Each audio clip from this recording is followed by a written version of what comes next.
Hello, everyone, and thank you for joining me today in this podcast for Northern Beaches Toastmasters.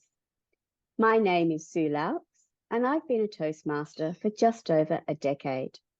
Sometimes 2 or 3 clubs at a time, just to spice it up.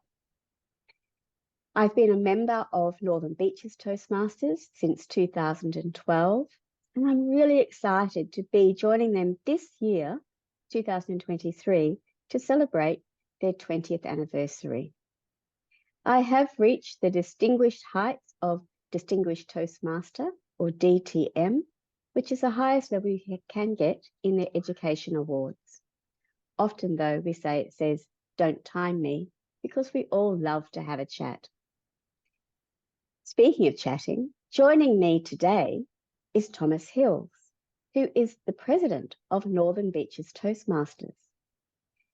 Now, Thomas is analytical by nature, loves writing, loves his music, and is one of our newer and younger members. So, Thomas, thank you so much for joining me today in our chat about Northern Beaches Toastmasters. Thanks for having me, Sue. You're most welcome. Thomas, can you please tell for all of our listeners today, why did you join Toastmasters? It's something I explored at the end of high school, but I never really actioned. It was just a want. And then a number of years down the line, I wanted to challenge myself. And I knew it was something that would challenge both me and my father.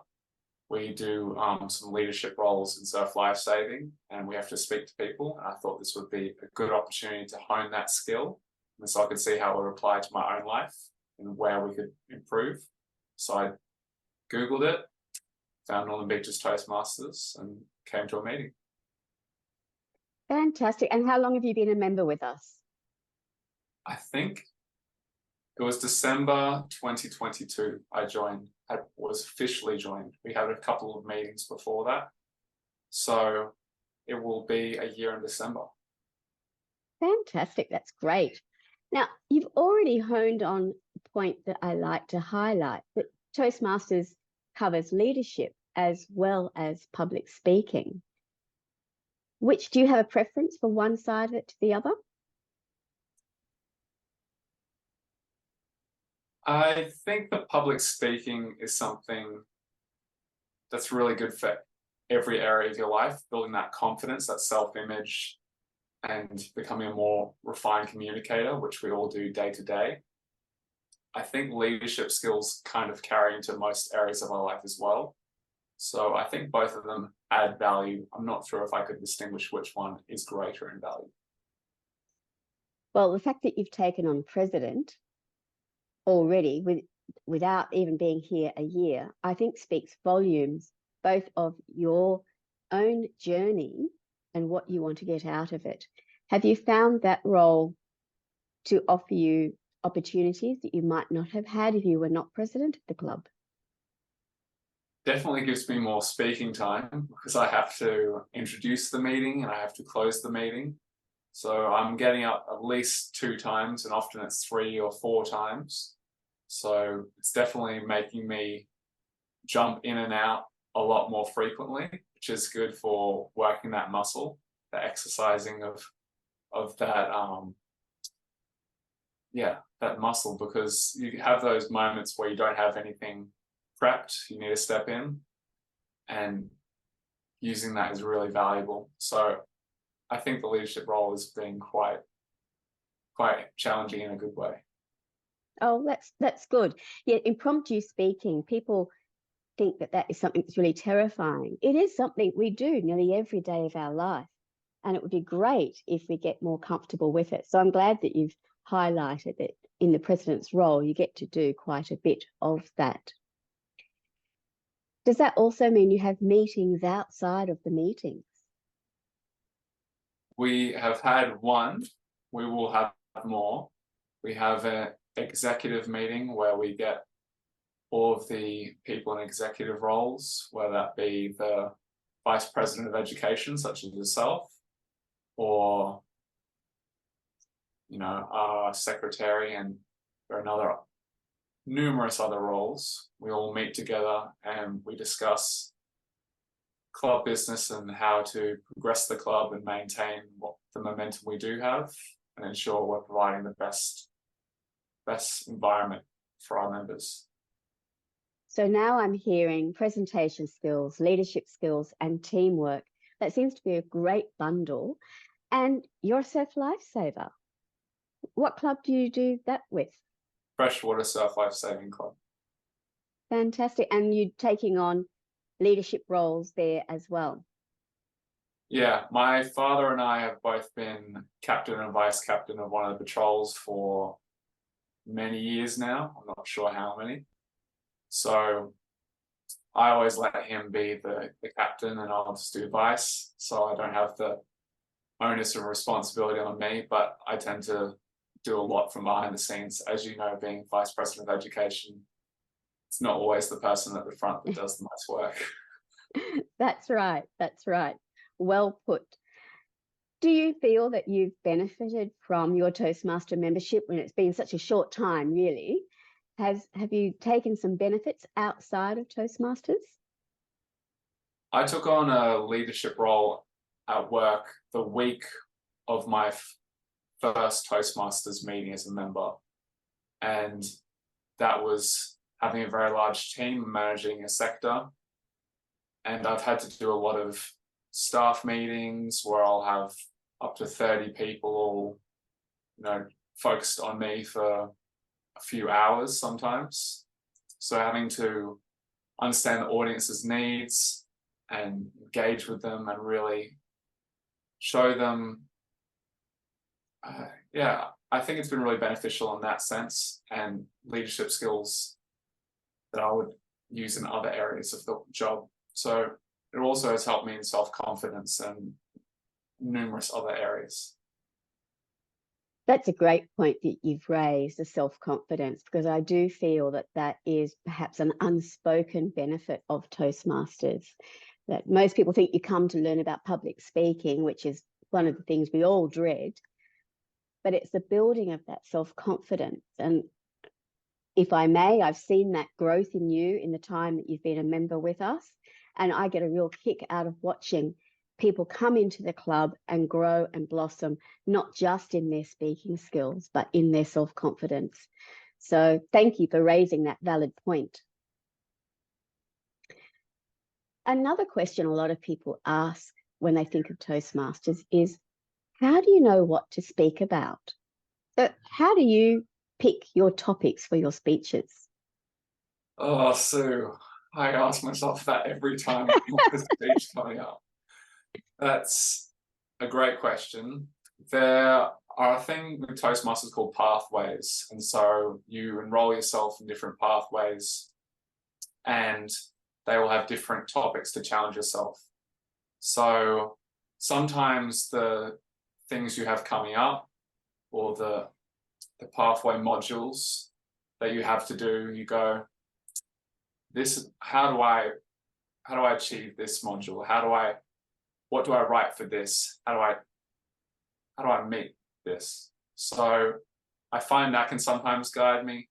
Sometimes it's what I have going on in my life at the time, and you can't think of anything else. So that really informs what you're writing about. What's on your mind is always something. It's always good to get it out on a page.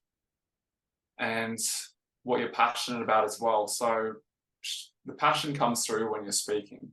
So if you're really interested in a topic, it comes through. We've had members talk about all sorts of things like city infrastructure because they wanted to learn about it, and they go to the library and they check out all these books and then they explore it in depth. Or you get people that find an album they really like and explore that, or they've got something going on at work and they explore that, or a journey they've been through in their own lives. So it's whatever you're passionate about, but topics are either guided by what's going on in my life, what I want to share to other people for their lives, or what the module's guiding me to do. Thank you. Thank you for that very in-depth answer. I like to think of all the speeches that we hear at Toastmasters as one of the undocumented benefits, because I've heard speeches about topics I would never have thought to look into myself, wouldn't have researched on Google or a library or anywhere else. But when it's something someone's passionate about and they present it from their heart, I'm captured. And I leave that meeting knowing at least a little bit about something I would never have thought to look into. And I think that's a great benefit. We have 4, maybe 5 speeches at every meeting. And there's all those little snippets of information that I learn. And you presented one, Thomas, that I will never forget. It seemed to marry 2 of your passions, writing and music. And you presented a rap. And it was amazing. And you completely captured the entire audience. It was so left field to what we're used to hearing. And up to that point, you'd been a fairly quiet member, and you got out there and owned that space. And it was an absolute pleasure and treat to listen to that performance that night. So marrying your 2 passions of writing and music, and that was the outcome. So what you've just said there about how to work out what to write about, what you're passionate about, that was nailed it. Thank you very much, Sue. That was a mystery spot. It wasn't even a regular scheduled speech. Yeah, that's correct. So there's always opportunities if you want to grab them. Now, Thomas, I mentioned at the beginning that you are one of our newer and younger members. I know a lot of people think that Toasties is full of old fuddy-duddies and golden oldies and it's a bit dorky. What do you think about the age group for Toastmasters? I don't think I'm the youngest in the club, which You're not quite. I'm not quite. I mean, it would be nice, but it's nice that we have a spectrum. We have a range of, I think, about 50 years between the eldest and the most junior members. And I think there's a power in that, because you get to see people in all different walks of life, all different journeys. And you can see that everyone's, as much as it's self-paced learning, we're also self-paced living. So just really observing that in real time is nice. There's as much progress with someone in their 60s as there is in their 20s, depending on how much time and effort they invest in the club. So I don't think it's golden oldies. These are skills that we need all the way through life. So speaking and leadership and collaboration and supporting other people, these are all skills we need from ages of 0 to 100. Yeah. Oh, that's very well put. Thank you. One thing that we do at Toastmasters is we evaluate everything. And I know that when I first joined Toastmasters, I found the concept of delivering an evaluation of someone else's speech quite daunting. I didn't want to offend. I didn't know how to deliver an evaluation. A decade or so on, and I feel that the evaluation skills that I've developed through Toastmasters is possibly one of the best skills I have to take out into the rest of my life. How did you feel about evaluations when you first came to Toastmasters? I've got an interesting relationship with it because I've done lots of mentoring over the years, and also in my writing efforts, I've edited a couple people on their editorial work, and so I worked with them on formatting or punctuation or writing or whatever it may be. So I've been, and as you mentioned in my intro, I'm quite analytical. So I find these spots and I'm able to hone in on them. The hard part is we're all human. And I know when I get a lot of feedback that's potentially challenging me at the same time, it can be a bit overwhelming. So I think that's what's been really good about Toastmasters. We focus on PIP, praise, improve, or improvement, praise. So sandwiching that feedback, something I do as an educator as well with families, it's really important. Yep. And there's also commend, recommend, commend. So Yep. there's all these mantras where we're sandwiching feedback, and that's the important part, giving balanced feedback so people can grow and not shut down. So I had that skill before, but it's about making it so that other people can take the feedback. That makes sense.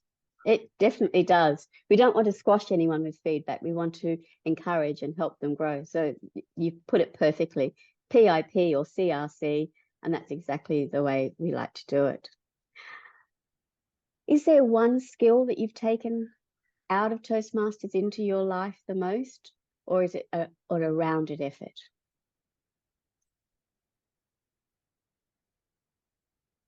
I'm not sure the one I've most taken into my life, but I know with my staff meetings, I've changed because I wanted to be more efficient.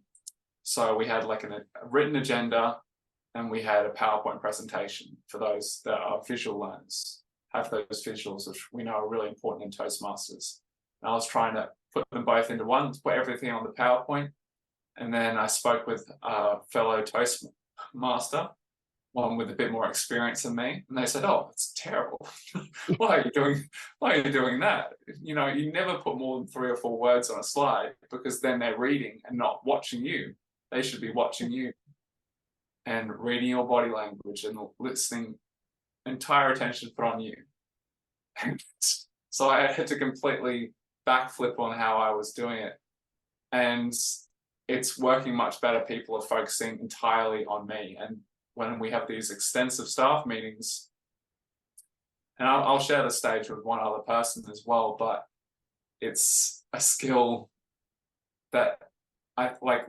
My staff meetings are much more engaging now, whereas before I think it was a lot of people reading and then looking down at their phone or whatever, where now all eyes are on me, where they should be for those small moments where we get to see each other. Oh, that is a wonderful story, and I'm really pleased that you've been able to take that into your work life, because that's what Toastmasters is all about. You're president this year. You've been a member for about 8-10 months. 20th anniversary coming up next month. Where do you think you'll see yourself with Toastmasters in the future? I don't know, Sue. I have a bad habit of not looking ahead that much.